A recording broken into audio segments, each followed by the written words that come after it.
期末テストもうダメだよ。諦めなさい。もう明日期末テストで今やべえって言ってる人はもう無理。無理よ。一夜漬けじゃ。明日じゃ無理。期末はやばいな。中間だったらさ、なんかさ、あれじゃん。何なんか、期末と中間の合計点数が、みたいなのでさ、追試とかになるからさ、まあ、期末頑張ればいいや、みたいになるけどさ、期末でやらかすと、マジ終わる。人生が。中間は、あれ。まあ、9点とか取ってたけど、期末だよ本気出すから、なんだかんだ、なんとかなって、追試は、3教科くらいで抑えてる。でも追試あるっていうね。そう、中間でね、9点とか2点とか取るんだけど、気合でなんとかして、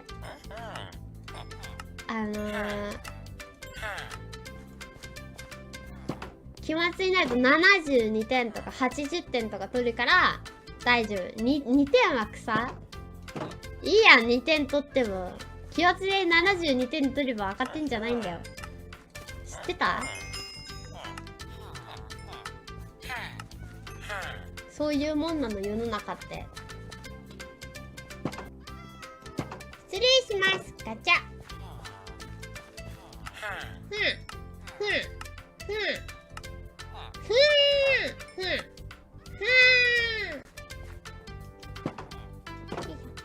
礼しました。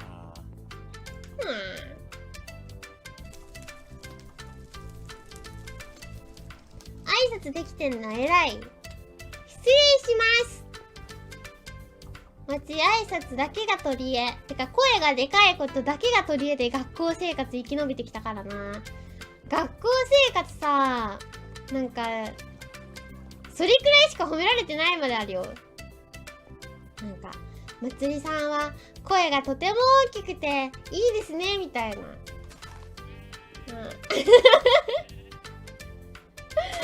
声がでかいことが取り柄。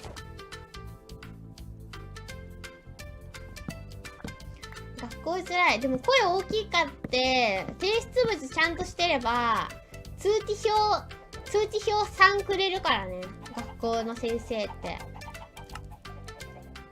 のでね。まあニコニコしとくといい。あ、そういえばロボコ先輩のとこにも畑があった気がする。ひもに行こう。3くれたらマシ。いやめっちゃね、祭りテストの点数悪い。さっきも話したんだけど、テストの点数悪いけど提出物と声の大きさで通知表になっていた日々の生活。失礼したい。失礼したい。失礼します。失礼します。失礼しています。失礼をしています。失礼をしています。失礼をしています。失礼をしています。